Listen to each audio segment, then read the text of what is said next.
Essa pergunta vai pro meu companheiro, Meu Kim Deus. Katiguri. Katiguri, eu tenho visto vídeos de você dizendo que eu vou sofrer um processo de impeachment. Eu quero entender por que você acha que eu vou sofrer esse processo.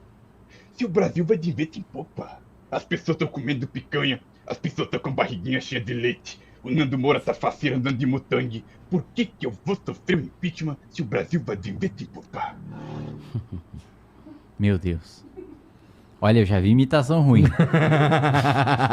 Mas, cara, Caramba. Vamos Não lá. parece não, não parece não. não. Realmente, eu tenho feito alguns vídeos mostrando o quanto o Lula tá frágil e o quanto o Lula tá errando, né? E o porquê que eu tô falando isso. Aliás, a gente foi falar sobre os 100 dias, a gente gastou um tempo e eu só falei de 2 ministérios, né? Faltou 35.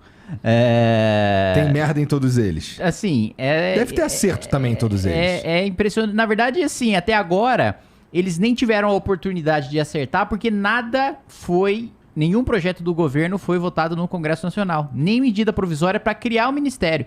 Então, nem a criação de ministério está garantida. Se passar mais um tempinho, o ministro do dia pra noite vai deixar de ser ministro. O prédio vai ter que falar, ó, tchau, galera, vocês não são mais ministros. Não foi aprovado nada. O Lula tá muito frágil politicamente e por uma série de razões, né? Primeiro, ele não tá na mesma situação que ele estava quando assumiu o primeiro mandato. Ele tinha feito a carta aos brasileiros para se pacificar com o mercado. Ele estava com uma oposição muito mais frouxa, que era o PSDB, fazendo um contraponto a ele, que aceitava muitas vezes ter o desgaste. O que o PSDB fazia? Ele era uma oposição que praticamente ajudava o governo, porque o Lula, quando queria fazer ajuste fiscal, ele passava o projeto para algum deputado tucano, seu relator, e não deputado petista. Aí ele fazia o ajuste fiscal sem ficar com o desgaste ideológico da base dele, ficava com o benefício de ter o dinheiro em caixa, mas mantinha o discurso de esquerda. A posição já não é mais assim. Hoje você tem gente que de fato, né, faz oposição ao Lula, né, e que não aceita ser bode expiatório de relatar um projeto de ajuste pro governo depois só ficar com os créditos e falar que você é um malvadão que quis prejudicar o povo. Esse é um ponto. Mais um outro ponto. Lula e o PT ficaram com ministérios demais em comparação com outros governos.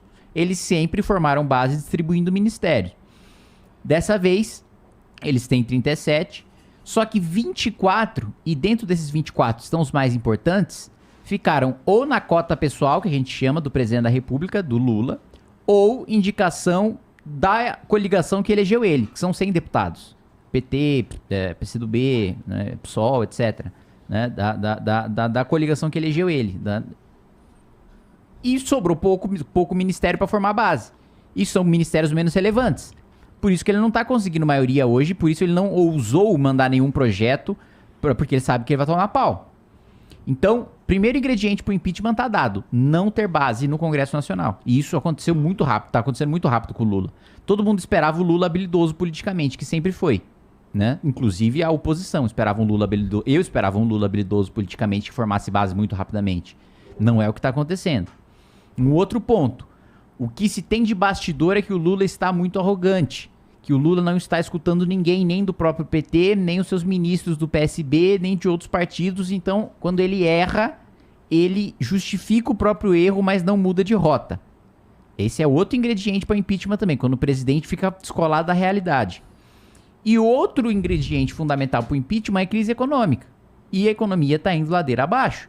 O desemprego está crescendo, a arrecadação a arrecadação com base em desaquecimento da economia está diminuindo, né? A taxa de juros está alta, a inflação está alta, né? Mesmo com a taxa de juros estando alta também.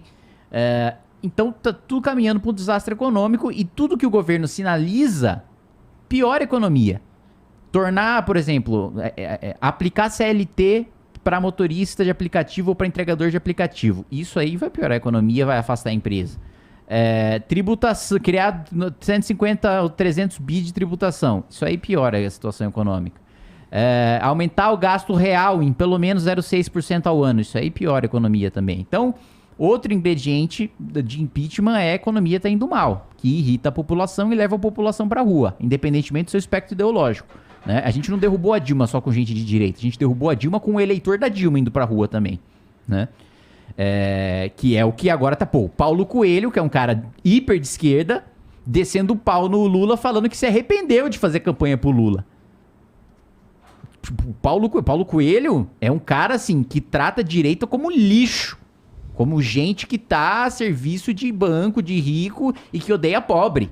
Ele é de esquerda nesse ponto. E tá falando que se arrependeu de votar no Lula. E aí só falta um elemento pro impeachment, que é o crime de responsabilidade. E esse me cheira muito que nós vamos encontrar na CPMI do dia 8. Por quê? Um dos elementos principais. Teve um relatório da ABIN avisando com antecedência que ia acontecer. Esse relatório da ABIN, necessariamente, por lei, precisa ser passado pro GSI, pro Gabinete de Segurança Institucional. O Gabinete de Segurança Institucional, por lei, precisa passar esse relatório pro Presidente da República. Então, das duas, uma.